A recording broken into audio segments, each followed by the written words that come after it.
नमस्कार दोस्तों, कैसे हैं आप लोग। उम्मीद करते हैं कि बढ़िया होंगे। और आज का जो आपका मुद्दा है कि फिलहाल वर्तमान में अभी 2-3 दिन पहले जैसे ही रसिया पहुंचे थे मोदी जी, अमेरिका को पेट में दर्द होने लगा।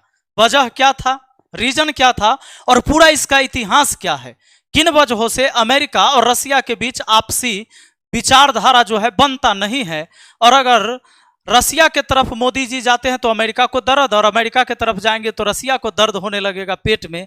तो इस बात को जानने के लिए हमें चाहिए था एक ऐसे शिक्षक जो आपको इन तमाम बातों के आपके दिमाग में आसान तरीके से उतार दे। मैं कोई जीएस का टीचर नहीं हूं, इसलिए मैं आज आपके इस चैनल पर जीएस के बहुत ही जबरदस्त गुरु अविनाश सर मौजूद हैं हमारे स्टूडियो में। तो अविनाश सर से हम आज जानेंगे इस वीडियो में कि क्या ये सारे जो वजह है कैसे उत्पन्न हुआ, क्यों हुआ। अविनाश सर, आपका स्वागत है। आइए और आज अपने तमाम मैथ मस्ती पर जुड़े हुए छात्र और जो भी हमारे साथी हैं उनको ये पूरी जानकारी आप दीजिए कि काहे अमेरिका को पेट में दर्द होने लगता है, और ऐसे इस बात को भी बताइए कि जो प्रतियोगी परीक्षा में बच्चों को इससे फायदा मिले और वो प्रश्न को भी कर पाए और उसका सही जवाब भी दे पाए। तो इस पूरे वीडियो में कई सारे प्रश्न भी बनेंगे, वो प्रश्न बनेंगे जो आपके एग्जाम में भी आते हैं। तो अविनाश सर, बहुत बहुत स्वागत है आपका। और आज से ये कमान आपको संभालना है, जो प्रतियोगी परीक्षा के एग्जाम की तैयारी भी कराए और जनरल व्यक्ति भी इसको लाभ ले सके और अपने देश की स्थिति, विदेश की स्थिति को जान सके, जो न्यूज के माध्यम से लोग नहीं जान पाते हैं। चलिए, बहुत बहुत धन्यवाद सर।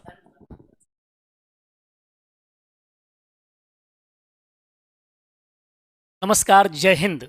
मैं अविनाश आप सबों को आज, जैसा कि विपिन सर ने बताया, इस मुद्दे की गंभीरता को आपको समझाने की कोशिश करूंगा और इस मुद्दे के बारे में आपका जो संशय आपके दिमाग में चल रहा होगा, उन सारे संशय को आज खत्म करूंगा।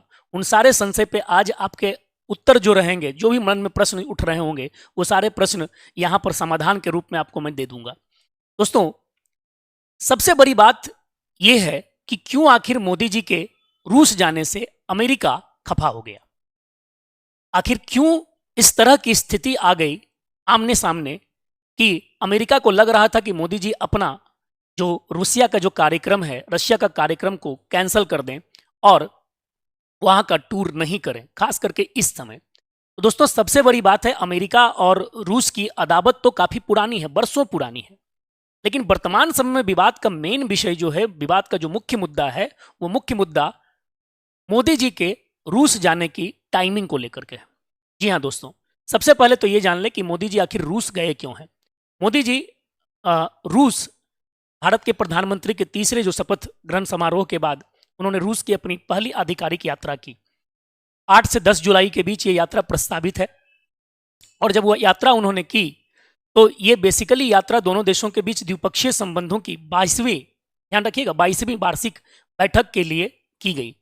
और 22वीं वार्षिक बैठक में रूस के राष्ट्रपति व्लादिमीर पुतिन के निमंत्रण पर मोदी जी रशिया पहुंचे और रशिया पहुंच करके जिस तरह से रूस के राष्ट्रपति ने गले मिल करके मोदी जी का अभिवादन किया, आवभगत की, ये अभिवादन अमेरिका के राष्ट्रपति जो बिडेन को डाइजेस्ट नहीं हो पाया और उनके यहां से निकलने लगा जो आवाज एक निकलती है कि नहीं, इस समय भारत को, विश्व को देखते हुए रूस का दौरा नहीं करना चाहिए था। दोस्तों, इसी पर हम लोग बात करेंगे कि आखिर मोदी जी का आखिर ये दौरा अमेरिका के लिए क्यों दिक्कत का पर्याय बन गया। दोस्तों, सबसे बड़ी बात है मोदी जी के रूस जाने की टाइमिंग को लेकर के। मोदी जी जिस टाइम पर जा रहे हैं, गए हैं रूस, उसी टाइम पर अमेरिका में नाटो देशों की वार्षिक बैठक चल रही है और उसमें यूक्रेन का मुद्दा गरमाया हुआ है। जी हां दोस्तों, यूक्रेन का मुद्दा, वही यूक्रेन का मुद्दा जहां पर रूस पिछले कई वर्षों से क्या कर रहा है, लड़ाई लड़ रहा है। और इस लड़ाई को शांत करने में माना जाता है कि भारत की भूमिका बहुत प्रभावी हो सकती है। अमेरिका ने तो कई खुले मंचों से कहा है कि इस लड़ाई को रोकने में भारत एक अच्छे देश के तौर पर उभर सकता है।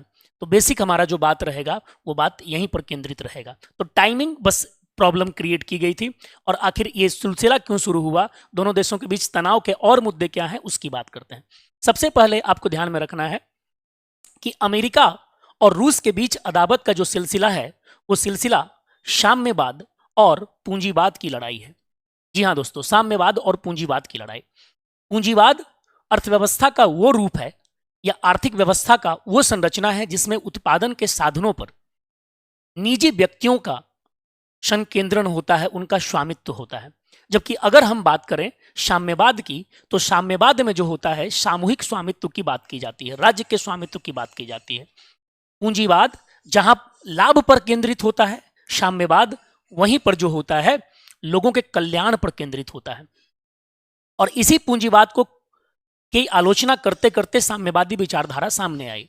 तो दोनों देशों के बीच की जो आधारभूत लड़ाई का जो जरिया है वो सबसे पहले उनकी अर्थव्यवस्था का दो विपरीत विचारधाराओं का संरचना है, जहां एक यानी अमेरिका पूंजीवाद को प्रतिनिधित्व करता है, तो वहीं दूसरी यानी कि रशिया जो है यह साम्यवाद को प्रतिनिधित्व करती है। और इस कारण से दोनों देशों के बीच अदावत तो बेसिक जो नेचर है, कह सकते हैं कि एक तरह से खानदानी जो लड़ाई है वो चला आ रहा है। इन दोनों के बीच दूसरी जो लड़ाई का बिंदु था वह था शीत युद्ध। आपको पता होना चाहिए कि द्वितीय विश्व युद्ध के बाद पूरे विश्व पर एक गंभीर समस्या खड़ी हो गई थी शीत युद्ध की। ये कोई युद्ध वगैरह नहीं हो रहा था कि ठंड के मौसम में युद्ध लड़ा गया तो शीत युद्ध इसे हम कह रहे हैं, ऐसा कुछ नहीं है।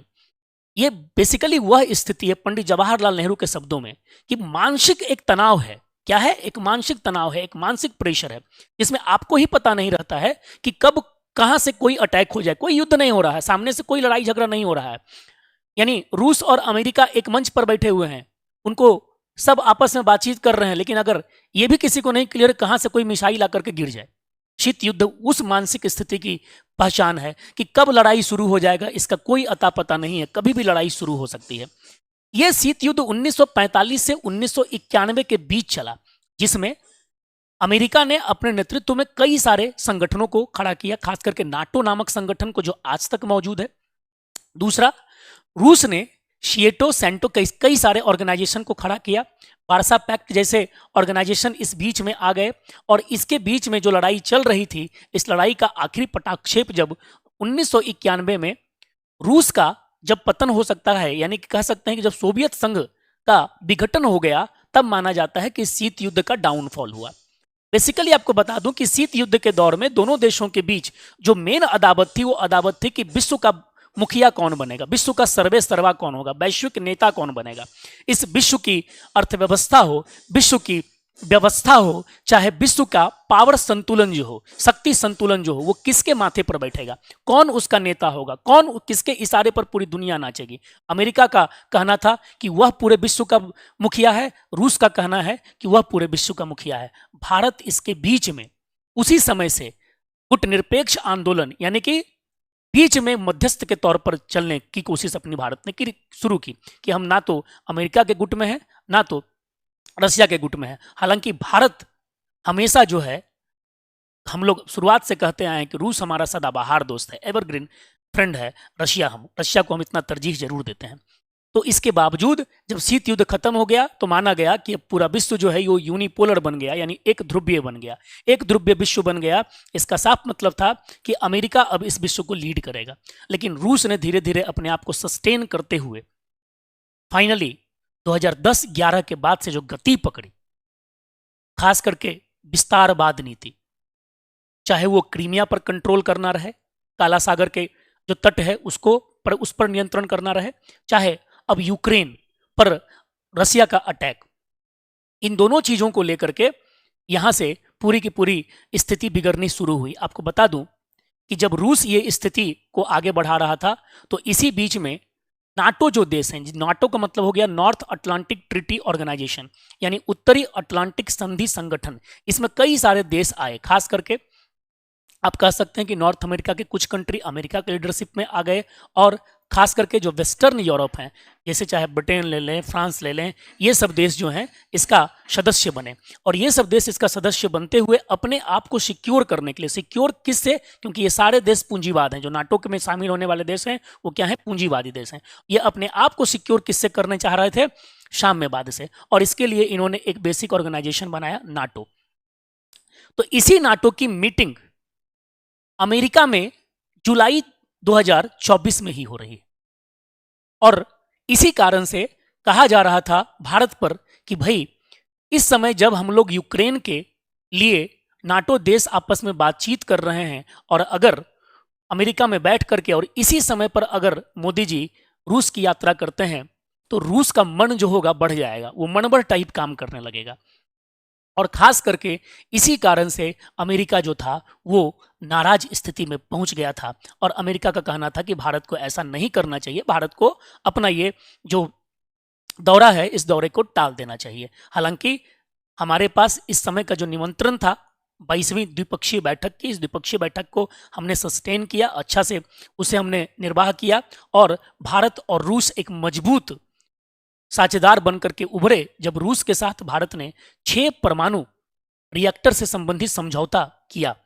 रूस ने कहा कि वह भारत को क्या करेगा, तो 6 परमाणु रिएक्टर को बनाने में सहयोग करेगा। तो ये बेसिक रीजन था कि अमेरिका की नाराजगी का, क्योंकि टाइमिंग हमारा उस तरह का रहा है, ये ध्यान में रखना है हमें।